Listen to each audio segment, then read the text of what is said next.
Let's see. Old shitty webcam? Check. Ever-changing room lighting? Double check. Death scalp thanks to a non-HD camera? Triple check. I guess it's time for the annual did/didn't play list of 2021. Oh boy, it's been a year, and I don't have to complete that sentence at all. It's been a year, not just for the world. Feels like 2 years, in fact, all wrapped into one, more or less. But it's also been a year for the channel, but more on that in the year-end wrap-up video. This is, for those that are not aware, is the did/didn't playlist of 2021, where I talk about the games I played and really, really loved, and also the games I didn't get to play, but would really, really like to. As always, we'll go down an ever shrinking numbered list. This year is like 4 and 5 on each list. There, shorter and shorter and shorter every year now, doesn't it? Just like my hair. As tradition dictates, let's start off with the didn't playlist of 2021. These are the games that I didn't get to play, either because I just didn't pick them up, I didn't have time to, or more often than not, they just didn't come out this year. More of those than the latter of the bunch. We only have 4 games this year on the list, not because there were a lot of games that I didn't play. I actually played quite a few games this year. But I didn't put a lot of games on the list because, well, as the list, and I do keep a list, continues to grow, certain games pass my mind and my purview, they grow less and less interesting. So while I have a master list of the year, it's just these are the ones that stood out at the end of it. Pretty damn simple.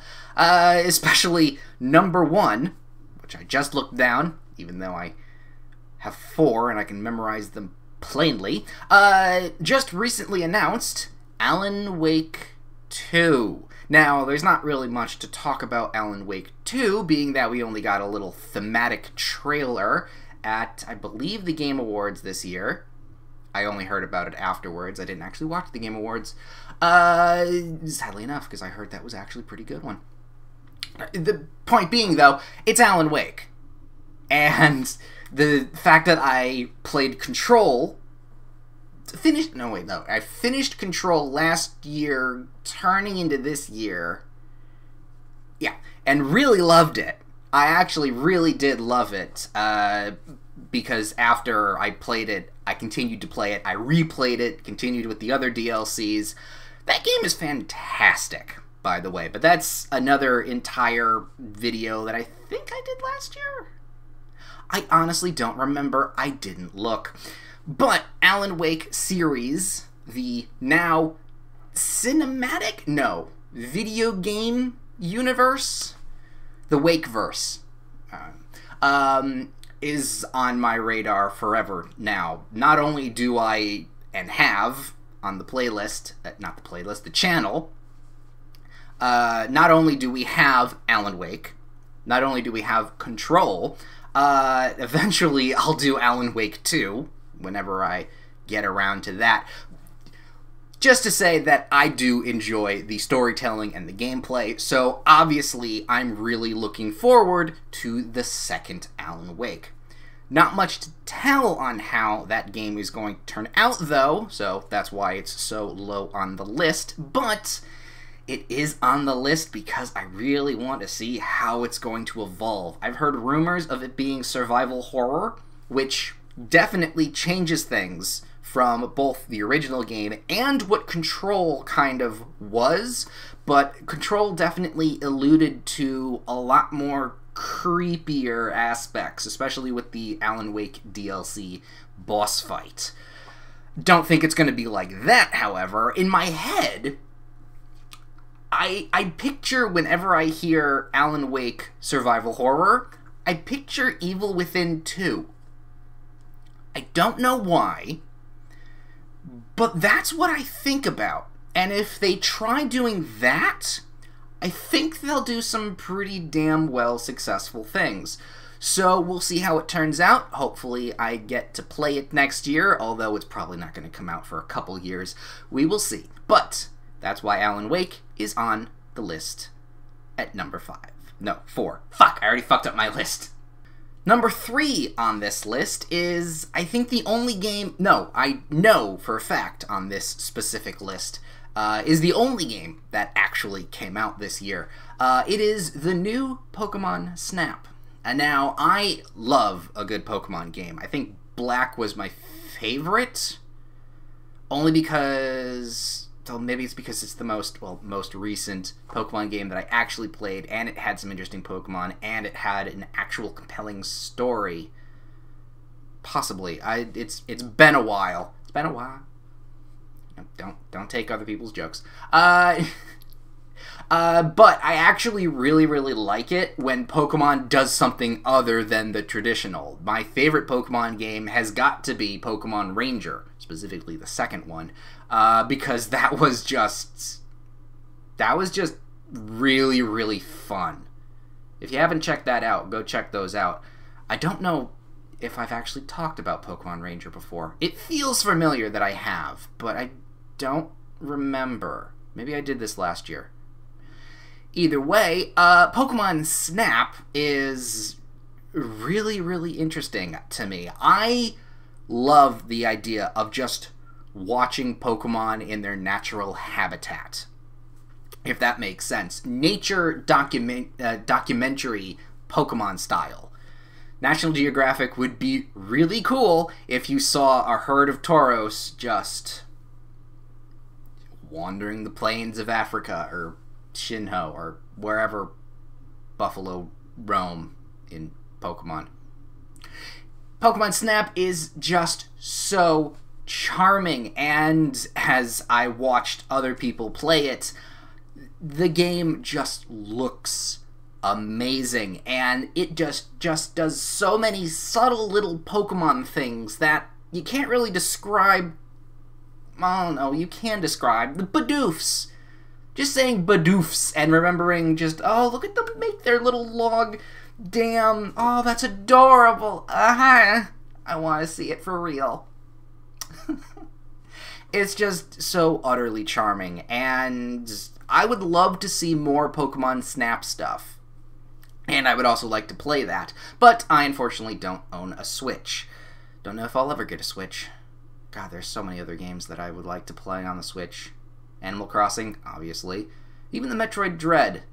Didn't see that one coming this year. That one caught me off guard. And the reason why that's not actually on this list is because... Well, I don't know why it's not on this list, because... The number 2 spot this year is actually a bit of a surprise. Not because I didn't think I would put it on this list, but the fact that if another thing didn't come out, and another couple opinions in my head didn't change, we'll talk about those later, this would have obviously made the number 1 spot. In any other year, it would have made the number 1 spot. It's Elden Ring, because of course a From Software game is going to be on my didn't play list. Right? It has to be. I've played all of them, excluding Bloodborne, but eventually it'll come to PC. I know it. I have this feeling in the back of my spinehead bits that... Spinehead bits? Really? Alright. That it will be. But Elden Ring. Of course Elden Ring. Right? It's a Souls-like. It's a Soulsborne. It's a FromSoft game. It's open world. It has a fucking map. What? It is a game that is so interesting to me, because what is the translation from kind of, well, it's semi-open world as a Souls game goes, as a Dark Souls playthrough entails. You've got your sections, but they're all enclosed sections, whereas you're kind of moving from pathway bubble to bubble, as it would be. But in my head, Elden Ring is more of a just larger bubble with little bubbles inside of it. That may just be me spouting gibberish, and I think I might have lost some of you. But if you really think about it, it makes sense. But other than that, it's... the open world gameplay gives it a different kind of mystique. The character and magic system is just different enough while also giving me ideas on what I may want to make a build out of. There's a lot of possibilities that can come from this game, and I am very much looking forward to it. Fingers crossed, being that I've had a couple problems trying to play a few recent games that are only based in Windows 10 software. My one fear about Elden Ring is that it is not going to be playable on my computer. And from some of the maybe rumors that I've heard, we should be okay. But I don't know if I'll actually be able to play Elden Ring next year on the channel, because I am planning on it. God damn it, I'm playing on it, and not just streaming it. I'm channel video usual styling it. Because why not? Why break an old record that I still really, really enjoy? But that's future me and Hal's problem, okay? Right now, the Elden Ring, just the flower of the Elden Ring, that does not make any sense, but that's the words I'm using. Whatever. The tree? The big tree. No, yes, the big, giant, berserk tree that is Elden Ring is ever-reaching and ever fascinating to me. When putting together the list this year, I had all intentions of putting Elden Ring at number 1. But with the current number 1 game, a very, actually kind of interesting debate happened in my head. And I decided to place it at number 1 and put Elden Ring number 2 because while I absolutely want to play Elden Ring, I've played games like it before. So while I am all excited to be exploring an open world game from FromSoft, it's not unique. This, at the number 1 spot this year, is. So that one little factor put it down just under Darkest Dungeon 2. I loved Darkest Dungeon. I have 2 playthroughs. Well, playthroughs. It's more of a permadeath-esque run, and the second one obviously is not good. Darkest Dungeon was brutal. It was a slog, but it was fun. There are so many moments in fighting bosses, just trying to survive, getting just those rare trinkets that you obviously lose the next time you start another run with that character you put them on. It was spectacular. And yet, Darkest Dungeon 2 is looking to be even better. Not just because it's updating itself, it's changing itself. As the devs have said, it's not a replacement, it's just something different. I think I might be, paraphrasing there. But they're not wrong. Okay? Darkest Dungeon, I've never completed. I've never even come close to completing. And that's because once you make that mistake, or once something bad luck-like happens, you get defeated and you have to crawl yourself out of the mud. In Darkest Dungeon 2, defeat is just another run. Defeat is expected, and you can jump right into the next game pretty damn quickly, other than when Darkest Dungeon was another 5 to 10 hours to get even close to where you think you were. That's why I think I'm going to enjoy Darkest Dungeon 2 a lot more. Plus, from what I've seen, and I'm staying away from it at the moment, but from what I've just briefly grasped of it, it's looking to be just even more brutal and even more tricksy, planning things out. You have to manage your stagecoach and your crew, and it always stays the same crew throughout. You're not changing party members unless someone dies. It makes me feel like I want to be attached, and it actually is, surprisingly enough, reminiscent of me doing permadeaths in Darkest Dungeon. If you did not watch those, I'll give you a small example. Basically, you have one character of the one class, and if that person dies, you don't get that class again. It was difficult. It is kind of doable. I keep trying to do it myself, but it works to an extent. Darkest Dungeon 2 is that challenge, though. You've got just 4 people, maybe another if they die, but you've just got those 4 for the rest of the run. And that right there makes me feel really, really excited and really, really nervous to play that game. So that is why Darkest Dungeon 2 gets the number 1 spot. Now, before we get into the actual games I did play, let's add a couple honorable mentions into the list. Now, there are actually quite a few games that I would put in honorable mentions, but I'll try and whittle it down to just a few. We're going to add the newest Binding of Isaac Repentance DLC. That gave me literally like 300 extra hours of the game to play. I'm like over 800 hours in that game now, and I still don't have everything, and I still keep going back to it. And holy shit, that DLC is hardcore. Like, maybe a little too hardcore. Binding of Isaac is weird now to me in my brain, because... Oh, okay, spoiler, by the way, because this is probably for next year's list, just saying. I recently picked up Risk of Rain 2 at the Steam sale, and I realized why I like Risk of Rain 1 better than Binding of Isaac, and that's because the items are much more condensed.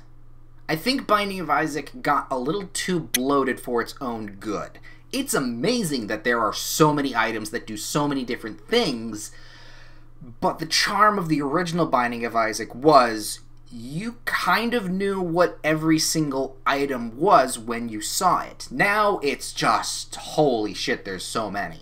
But that doesn't mean the DLC isn't any good. I mean, I love the new characters along with every single tainted character, which I all unlocked, and if you want to go see me play and demo those, go onto the Twitch channel, but more on that stuff in the next end of year vlog stuff. That DLC was great, and while it has problems now, I still really, really love that game.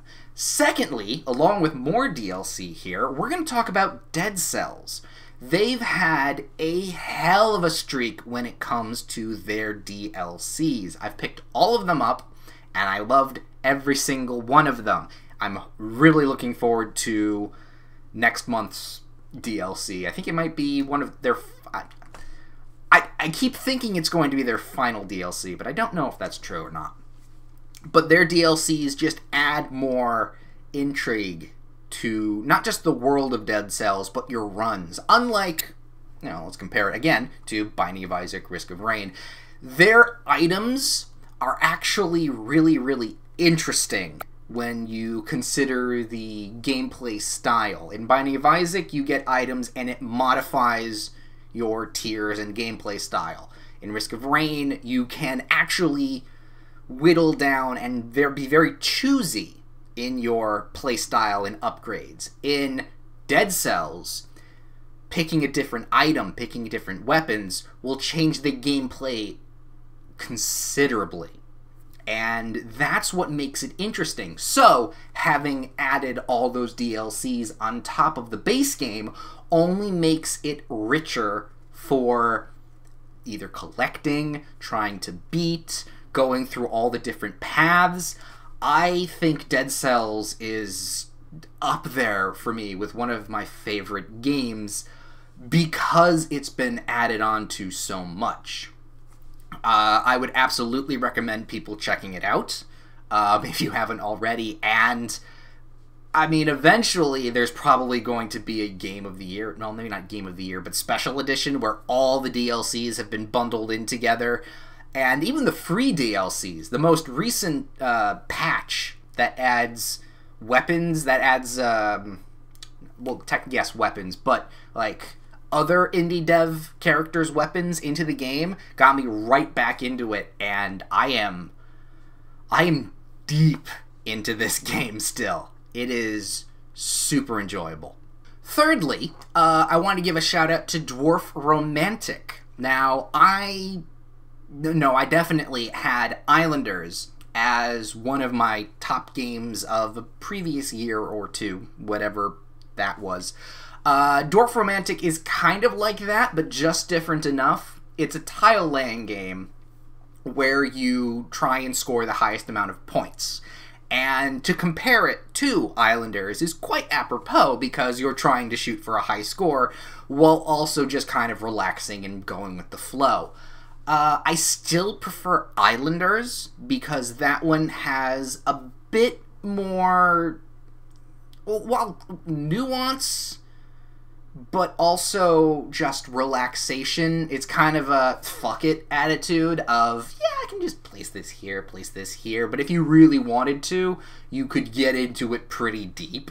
Whereas Dwarf Romantic is a little bit more focused on that high score mode and completing challenges of placing tiles perfectly, getting combos, and just kind of making a landscape while also keeping in a lot of rules. It's depthy, and I really do like it. It's been the game go-to for a while now for my podcast game, where I just play this game and listen to podcasts or videos in the background. It is perfect for that, and with their updates as they go, because they are still in early access, as more things as they add more tiles, more challenges, just more themes. The winter theme that they just added is really pretty, and I just keep going back to it. Even though the gameplay is somewhat repetitive, it's not repetitive in a bad way, though. So I just keep going back to it. I'm watching I'm watching a video podcast, a vlog thing, and I'm like, this is an hour long. I'll just boot up Dwarf Romantic. 20 minutes gameplay, place a couple tiles, see if it goes well. If it doesn't, just restart the world. If it does, it's like, oh shoot, I'm getting close to a high score now. It's really something. Unfortunately, it doesn't get my game end of the year because it's just not interesting enough. It's great, but I like a couple other things better. And while I am very much looking forward to the full release, we'll see how the longevity of it lasts after that.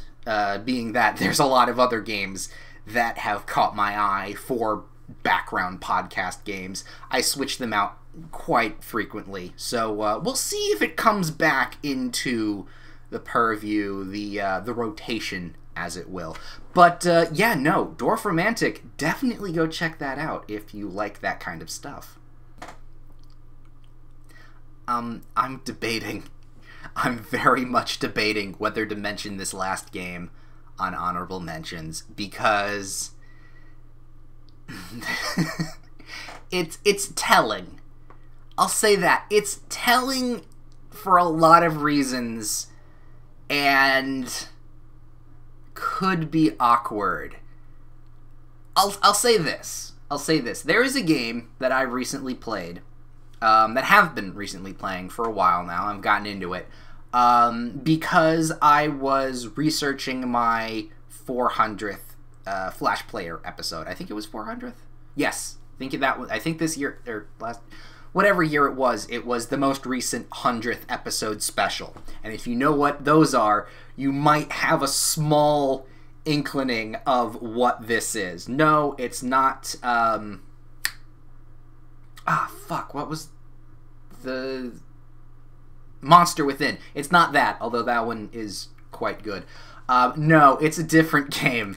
And I started playing it, and while the UI and everything is really confusing, as you get used to it, it just opens up into a very, very depthy dungeon crawler. Surprisingly enough, it has an interesting equipment system. It has an interesting class system. It's weird, but it's also a really good game, and every time I play it, I'm finding new things here and there, and for me, I don't know if it's anyone else, but I can actually picture in my head the, much more polished, much more, dev AAA version. Not to say that the current version isn't great. It's actually really, really good, and I really like the artwork.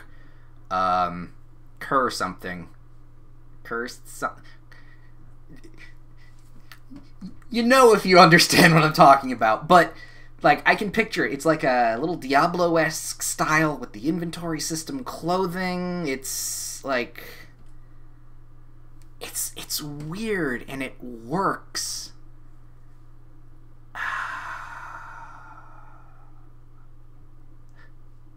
And again, it's really telling for what I'm interested in.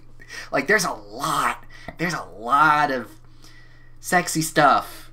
And what's most interesting about it is that all of that stuff is integrated into the gameplay in a very piecemeal way, where you can remove and add in different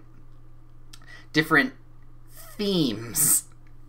And it doesn't break the game. And that, I think, is the most interesting thing, is that you can personalize it into what you're interested in. You don't have to have all of the specific fetishes. You can just have a few. If you understand what I'm talking about, good for you. If you don't, maybe I'll talk about it another time. But for the moment, that also gets an honorable mention. It's still, considerably, technically is the term you would say, in early access, even though you can't get it on, any certain web pages. But, yeah, they're doing good work. They're doing some good work. Now that that's done with, and over with, and not talked about ever again, we are going to move on to the games I did play this year. Now, for those that don't know, this is the list of games I played this year that I really, really liked. They didn't have to come out this year, I just had to play them this year. Very big difference here, because I do believe on the list I'm looking at, yeah, definitely, I think one came out this year. Yeah, one definitely came out this year, and most of them probably came out previous years, so keep that in mind. That being said, all of these games are well worth checking out. Let's get into it then. To start off, we have number 5, Loop Hero. Now, I am a big fan of the Four Quarters team. They have done some magnificent games, not only in their Flash/browser-based gaming stratosphere, but in their actual release. I do believe they did Please Don't Touch Anything as well, and that is a hell of a puzzle game. But Loop Hero, I could tell way back when it first came out as a Ludum Dare. Ludman? I never know how to pronounce that. Right when it came out of that kind of competition, I could tell it was special. And they've made a lot of special games, if you want to go and check out their back catalog of stuff. Highly, highly recommended. I definitely have covered Snowplow. I have definitely... I don't know if you can hear that or not, so that's just awkward. I definitely recommend go checking out their back catalog of all the games they have played, from the simple stuff to the more complex. Absolutely wonderful. Loop Hero is their big break, though, and well-deserved. Like I said, their track record is spectacular. So, when it came out, when it was polished up, when it was oh so wonderful, I played it, and it's great. It is a card-based, tile placement RPG roguelite. And it is all about the world just disappearing. For some reason. I'm not going to spoil it, being that I have beaten the game a couple times already. It is fantastic. If you like roguelites, check it out. If you like kind of a light RPG element, I wouldn't say it was the biggest element, but it's really good. It's more of a tile-laying, planning ahead kind of game. It's a weird game to break down, I will say. I'm having a hard time doing it. But it's special because it's so unique. And again, that's what Four Quarters do. They make some really unique shit. Yeah, no. If you have any desire to try it out before you buy, there are some demos. If you go to the browser-based stuff, you'll see kind of a more pared-down version. But this is a game you should all check out because it is so good, and you should absolutely support Four Quarters. I am very much awaiting their Loop Hero update, which I do believe is coming soon-ish, probably sometime in the next month or two. I don't know when. I'm only assuming. I'm also only assuming that there will be an update. I think there will be. I've seen some stuff on their Twitter. But yeah, no, check out the game.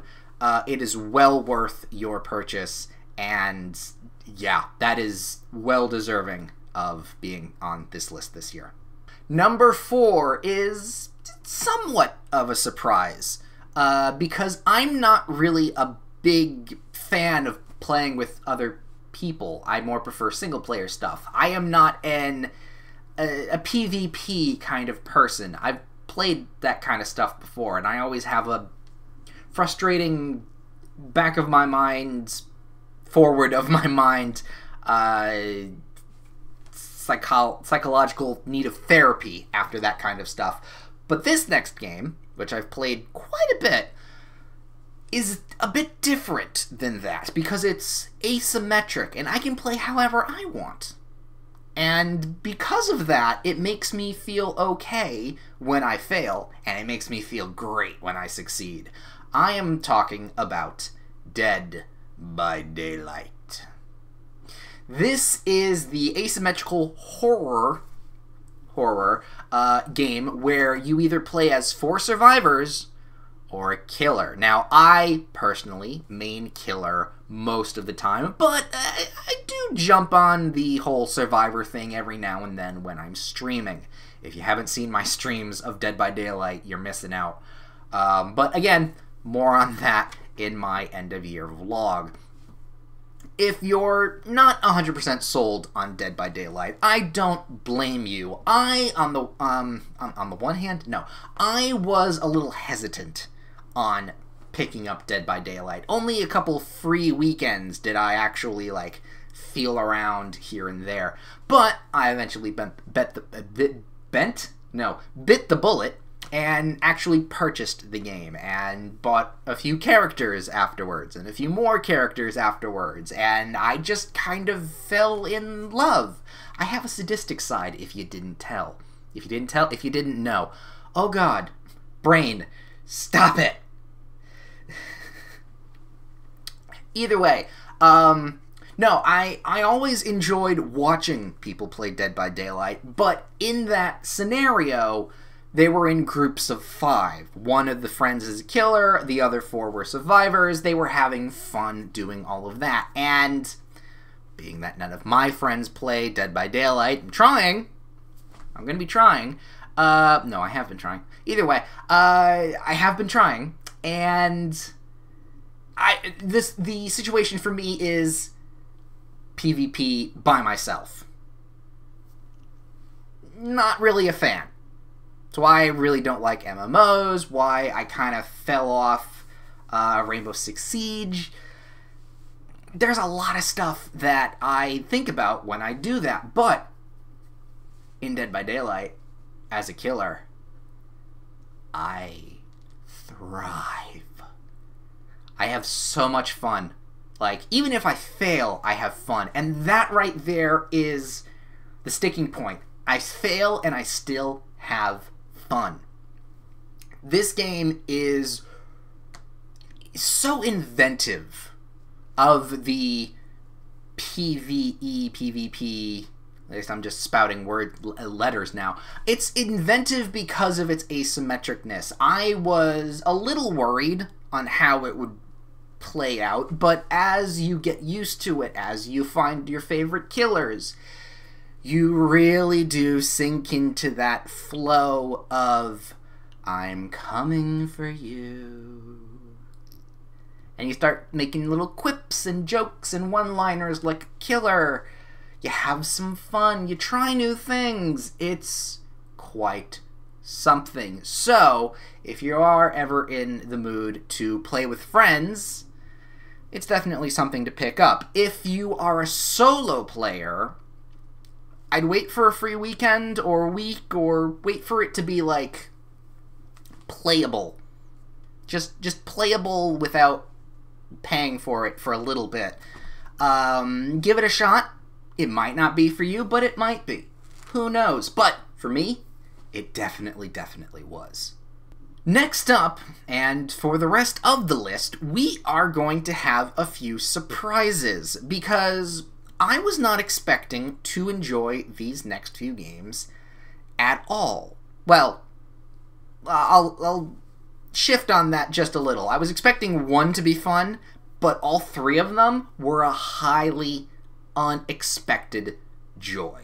Dead by Daylight, I knew what I was getting into. Loop Hero, was expecting it for a long time.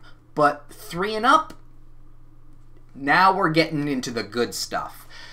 Number 3 is Remnant from the Ashes. Now, this was sold as, when I remember it coming out, a Dark Souls-like shooter. And I was like, alright, that sounds interesting. Not gonna pick it up, maybe I'll see how it goes, and it just kind of fell off my brain after a while. Later on, picked it up when, you know, obviously the Epic Store had it for free, and I think just recently also had it for free, but I picked it up before that. And I was like, oh, you know what, I remember that game. I remember that game coming out, and it's a Souls-like, and I was in the mood for playing a Souls-esque kind of thing, and I was like, yeah, you know what, I'll boot it up, we'll see how it goes. And as I played it, I realized, oh shit, this isn't a Souls game. And I realized that because it was mislabeled in game genre, that's why I didn't 100% want to play it. They didn't focus on the cool stuff. They just said, hey, this is what's popular, ship it as that. And it's not. It's different than you think. It is actually an RPG roguelite with some really interesting boss fight stuff and a whole bunch of weird, awesome gunplay. It's simple, and yet there's so much else than just being a Souls-like. In fact, I don't even consider it a Souls-like because you don't lose anything for dying. At least I don't think you lose anything for dying. I don't believe you do when I played it and died a lot. Here's the general premise. Your character is going through and finding missions and all that. Basically, normal story. Story's not 100% great, but it's more interesting than I give it credit for. And I'm explaining as I go. General gameplay is, you start off with a character class. That really isn't a character class at all. It is a suggestion. And as you play the game, you gain new skills, either by just playing the game and doing actions, or finding them in the world. And that, along with the very, very different and interesting equipment of guns and melee, makes your second playthrough, your third playthrough, much, much different. Because when you've played the game once, you've collected a whole bunch of perks, a whole bunch of skills, a whole bunch of weapons, and that's when you actually start playing the game, because you then reset that character and actually do a build. And the builds you can do in this game, they're really interesting. There's like a summoner class, there's the melee class, there's magic, there's buffing, debuffing, sniping, run and gun. There's a hell of a lot of stuff you can actually do and customize in this game for your character. And that's not even the half of it. That stuff was just really cool. The real thing that I think I wasn't expecting, and I think really other games need to try to do, is the boss fights. Now, the boss fights are, I'll spoil the first two. Well, not the first two, but the first world, because this game gets weird and really, really cool, because, again, they obviously didn't market it very well. They only showed the root level, the first world. There is a lot more to this game, and a lot more interesting things than just root monsters. But I will give an example of the first boss I fought. It was a dragon, essentially. It was a dragon that was made out of a tree, which spit fire, which was kind of counterintuitive, but okay, we'll go with it. I fought it, I killed it, and I got a drop. Yay! Got a drop. Okay, what it turned into? It turned into a machine gun / flamethrower. And I thought, holy shit, that's awesome. And I used that for the entire rest of the game. Pretty self-explanatory. Okay. Here's where things changed. As I beat the game, I was like, oh, okay, yeah, no, let's play this again. It changed. The game is randomly generated, and, well, the stages are randomly generated into kind of a mishmash map, Diablo-esque style world generation. And as you go through the different map, as I was playing, I was like, oh, this is nice. I was not aware that this is how the game was playing out. And as it randomly generated, you got different quests. I was like, oh, so you have to play this game multiple times to get different items to make... Okay, that's kind of cool. I can see how friends would also benefit from... That's not the boss I fought originally. What the hell's going on? And then there was just a giant tree, an ant, throwing spores at me. And I got a drop. And I was like, oh shit, okay. So there are multiple bosses for the stages. Multiple mini-bosses, multiple endgame bosses. And that made me curious. Okay, well, you know what? I've beaten the game already. I'm not going to get spoiled by really anything. Let's go check out the wiki and see some of the cool shit that I might have missed. And I did. So I checked out the bosses. Oh, cool. These bosses are actually really interesting. And I kept reading, and it said, hey, you know that item that you got from your first boss drop? There's 2 items, actually, that you can get. And depending on how you beat the boss, that's what kind of drop you will get. So now I'm thinking, oh shit, this is actually more... This is where the whole change in perspective came around. This is a roguelite. This is actually more, like I said, a Diablo-esque style, run the route a few times and get your specific thing. Do things properly. Get the equipment you want. This game opened up so much more as I continued to play it. Playthrough 2, and so on, doing random dungeon runs, because, you know, that's a thing too. Once you beat the game, you can say, like, hey, generate me a much more harder version of this world. And as you do that, you find different bosses. And, oh, I know, instead of killing him this way, I'll kill him this way, because that drop gets you a different weapon. So each boss has 2 weapon drops. And that right there, that made me think, well, why don't Souls-like games do this? I mean, yes, technically some do. I'm thinking Gargoyle fight in Dark Souls 1. You fight him, you cut off his tail. You got Seath, cut its tail off. Okay. It exists. But this made it much more dynamic, if that makes sense. This made me think, okay, if I was to do this again and again, how would I want to build? What weapons would I want? What kind of skills pair good with these weapons? The game started to deepen. This game surprised me so much. Story-wise, it was good. But gameplay-wise, holy shit, this game is so much better than people say it is. And I don't think anyone says anything about this game, so yeah, it's better than people say it is. So I would absolutely recommend go checking out Remnant for the Ashes. Definitely bring friends. I think it's 3 people, which actually is also quite interesting if you think about it, because normally it's 4. I actually like that it's only 3, if I am remembering correctly.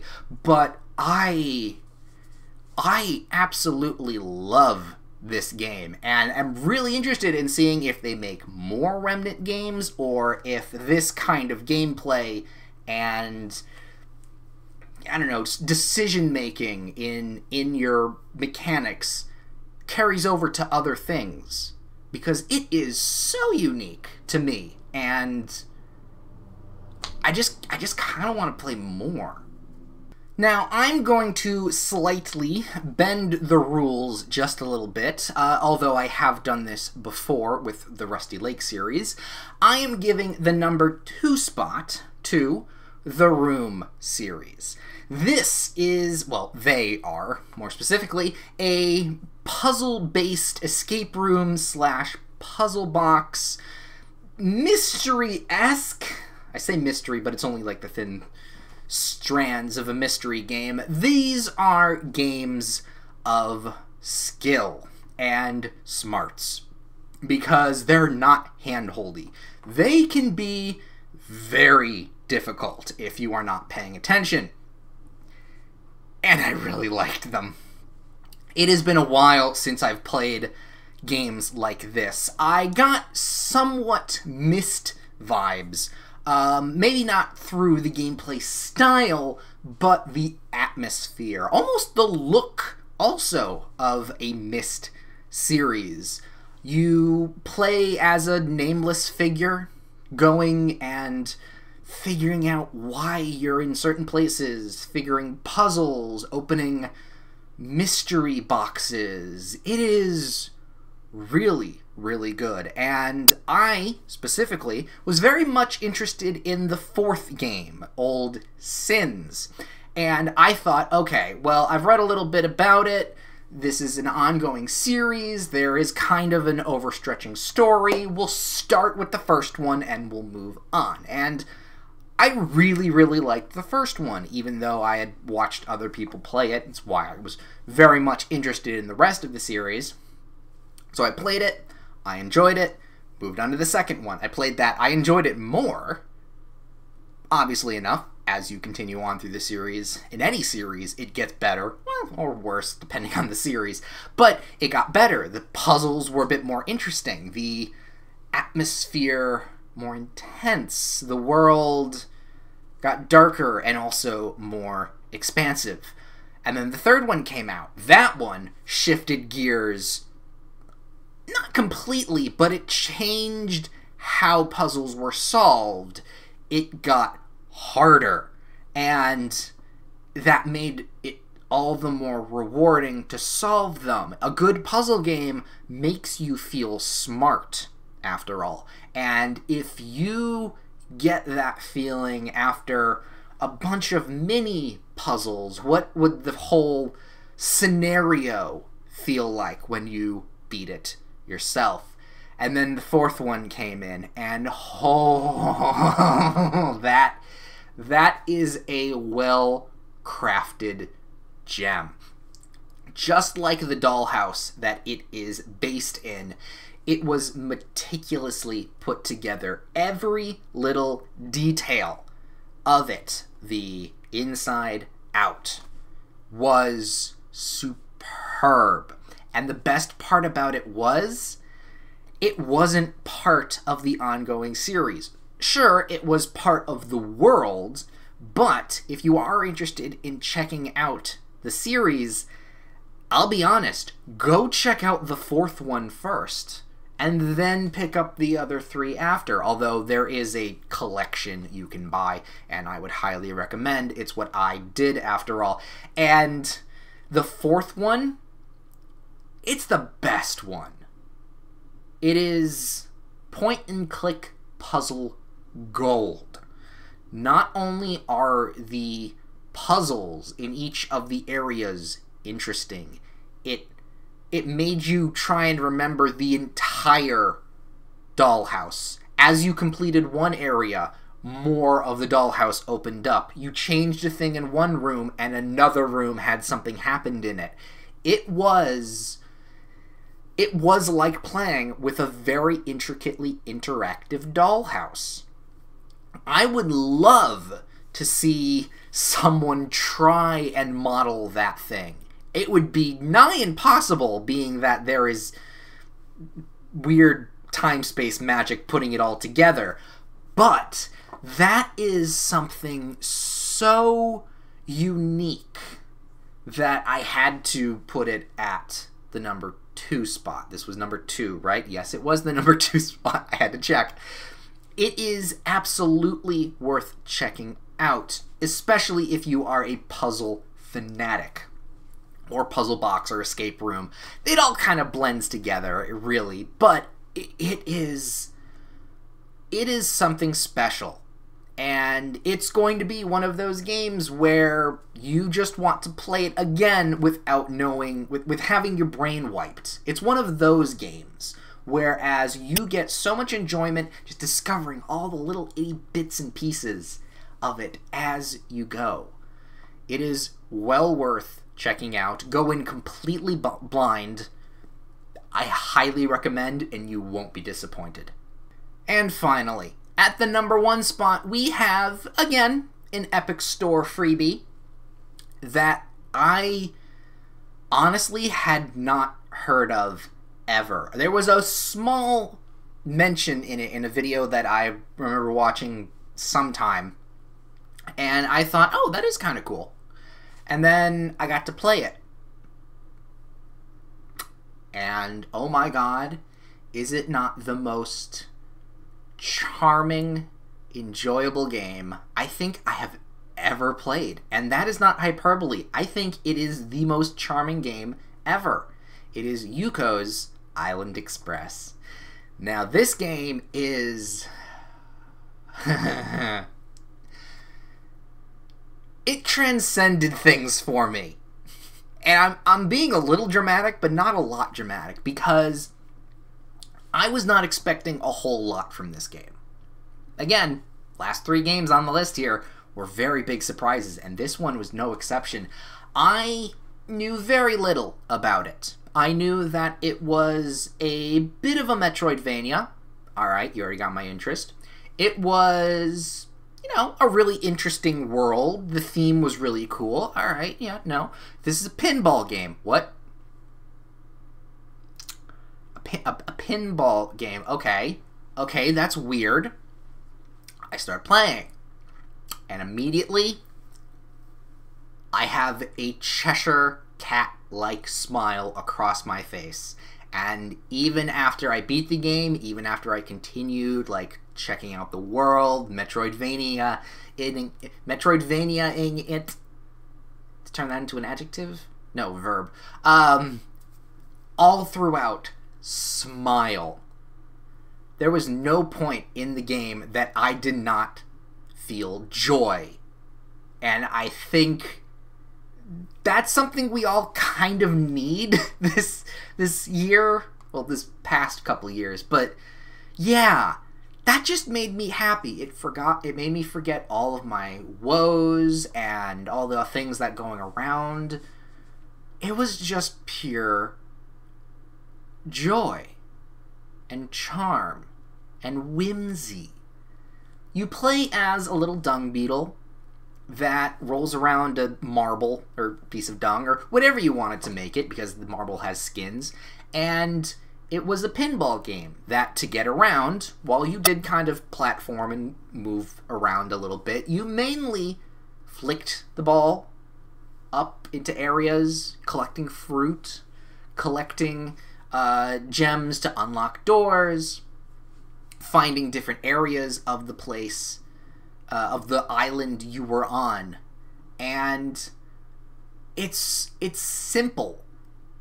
It's simple, and yet, as a pinball game, it was really, really good. As a Metroidvania game, it was possibly one of the most unique experiences I've played. And as a story, while I did call it about halfway through, I still really, really enjoyed it. The world,